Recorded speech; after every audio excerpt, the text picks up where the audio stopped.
नमस्कार, public news देख रहे हैं आप। आज की राजनीति केवल शोर शराबे, नारों या टीवी बहसों तक सीमित नहीं रह गई।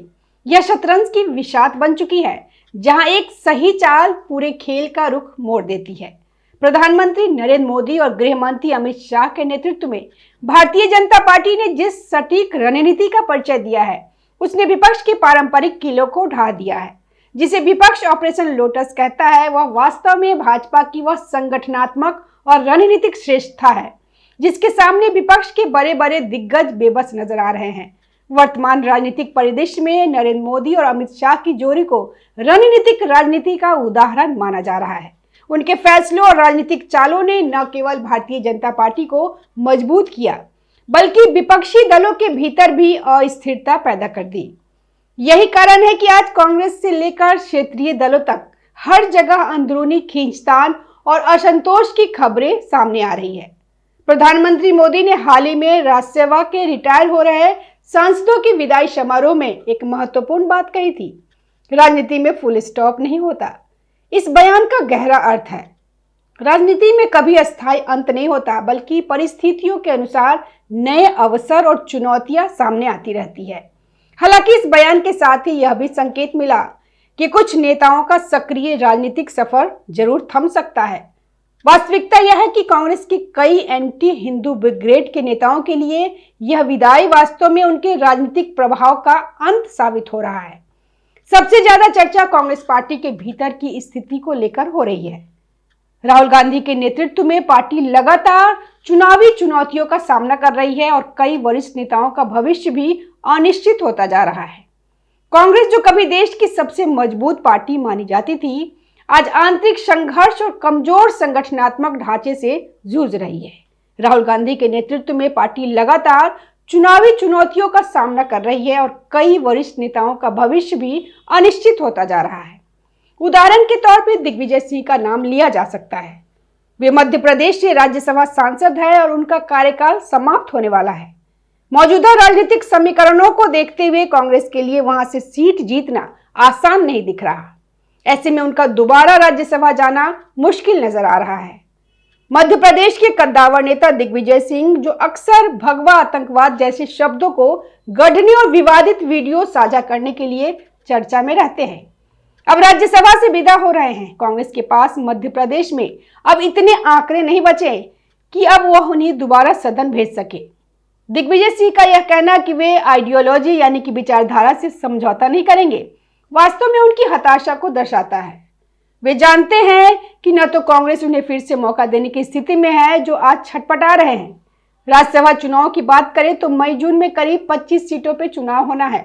इनमें कई बड़े नेताओं का भविष्य दांव पर लगा है। कांग्रेस के राष्ट्रीय अध्यक्ष और राज्यसभा में नेता प्रतिपक्ष मल्लिकार्जुन खड़गे का कार्यकाल भी समाप्त होने वाला है। कर्नाटक से आने वाले खड़गे के लिए भी स्थिति पूरी तरह आसान नहीं है, क्योंकि वहां कांग्रेस के भीतर ही गुटबाजी की खबरें सामने आती रहती है। कर्नाटक से आने वाले खड़गे की दोबारा उम्मीदवारी इस बात पर टिकी है कि क्या राज्य में डीके शिव कुमार और सिद्धारमैया के गुट एकजुट रहते हैं। डीके शिव कुमार और सिद्धारमैया के बीच चल रही खींचतान किसी से छिपी नहीं है। दोनों ही नेता अपने अपने समर्थक विधायकों के दम पर पार्टी में प्रभाव बनाए रखने की कोशिश कर रहे हैं। कर्नाटक में विधायकों के बीच बढ़ती खींचतान और संभावित क्रॉस वोटिंग खड़गे की कुर्सी के लिए बड़ा खतरा बन गया है। क्रॉस वोटिंग की समस्या केवल कर्नाटक तक सीमित नहीं है। हरियाणा, बिहार और ओडिशा जैसे राज्यों में भी हाल के चुनावों में ऐसी घटनाएं सामने आई, जिससे विपक्षी दलों की एकजुटता पर सवाल खड़ा हुआ। हरियाणा में तो कांग्रेस के अपने विधायकों पर ही संदेह जताया गया, जिससे पार्टी के भीतर असंतोष और बढ़ गया। राज्यसभा में कांग्रेस की स्थिति लगातार कमजोर होती जा रही है। एक समय था जब उच्च सदन में कांग्रेस का दबदबा था, लेकिन अब आंकड़े डराने वाले हैं। वर्तमान स्थिति, कांग्रेस के पास राज्यसभा में लगभग 28 सांसद है। आगामी चुनाव जून, जुलाई और नवंबर में होने वाले चुनाव और रिटायरमेंट के बाद यह संख्या घटकर 24 तक पहुंच सकती है।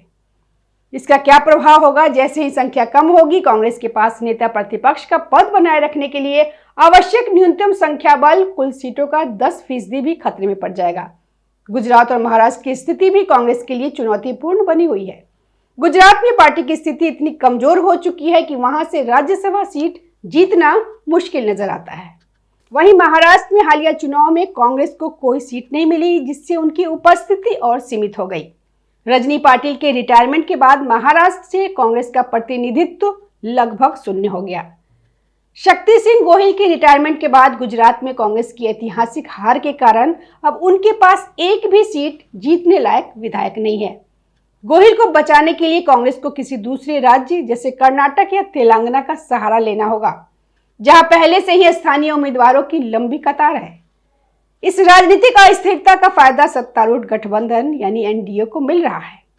राज्यसभा में एनडीए का आंकड़ा लगातार बढ़ रहा है और यह 150 के पार पहुंच चुका है। इससे सरकार को विधेयक पास कराने में पहले की तुलना में ज्यादा आसानी हो रही है। विपक्षी दलों में केवल कांग्रेस ही नहीं बल्कि अन्य क्षेत्रीय पार्टियां भी आंतरिक संकट से गुजर रही है। उद्धव ठाकरे की पार्टी इसका एक उदाहरण है। महाराष्ट्र की राजनीति में हुए बदलाव के बाद उनकी पार्टी लगातार कमजोर हुई और खबरें आ रही है कि उनके कई सांसद असंतुष्ट हैं। बताया जा रहा है कि पार्टी के कुछ सांसद एकनाथ शिंदे के संपर्क में हैं, लेकिन उनमें से कई सीधे भाजपा में शामिल होना चाहते हैं। यदि ऐसा होता है और पर्याप्त संख्या में सांसद पार्टी छोड़ते हैं तो यह उद्धव ठाकरे के लिए एक बड़ा झटका साबित हो सकता है। एंटी डिफेक्शन कानून से बचने के लिए 2/3 संख्या की जरूरत होती है और इसी दिशा में राजनीतिक बातचीत चल रही है। उद्धव ठाकरे ने हाल के दिनों में वक्फ बोर्ड संशोधन बिल और अन्य मुद्दों पर जो स्टैंड लिया, उससे उनके अपने ही सांसद नाराज बताए जा रहे हैं। खबर है कि उनके 9 में से 7 लोकसभा सांसद पार्टी छोड़ने की तैयारी में है। सांसदों का मानना है कि उद्धव ठाकरे सेक्युलर बनने की होड़ में हिंदुत्व के मूल एजेंडे से भटक गए हैं। इसी तरह शरद पवार की राजनीति भी नए समीकरणों के बीच बदलती नजर आ रही है। महाराष्ट्र में गठबंधन और समर्थन के फैसले को लेकर भी मतभेद सामने आया, जिससे विपक्ष की एकजुटता पर असर पड़ रहा है। सोशल मीडिया और सार्वजनिक मंचों पर इस स्थिति को ऑपरेशन लोटस जैसे नामों से भी जोड़ा जाता है। हालांकि यह एक राजनीतिक शब्दावली है और इसके अलग अलग अर्थ निकाले जाते हैं। कुछ लोग इसे विपक्ष को कमजोर करने की रणनीति मानते हैं, तो कुछ इसे नेताओं के व्यक्तिगत निर्णयों का परिणाम बताते हैं। इस पूरे घटनाक्रम में स्पष्ट हो जाता है कि राजनीति केवल विचारधारा या भाषणों तक सीमित नहीं है। यह संगठन, रणनीति और समय पर लिए गए फैसलों का खेल है, जहां एक और सत्तारूढ़ पक्ष अपनी रणनीति के जरिए लगातार मजबूत हो रहा है, वहीं विपक्षी दल आपसी मतभेदों और कमजोर संगठन के कारण पिछड़ते जा रहे हैं। दिग्विजय सिंह के बाहर होने की संभावना ने कांग्रेस के अन्य प्रवक्ताओं और नेताओं के बीच मुस्लिम तुष्टीकरण की एक नई रेस शुरू कर दी।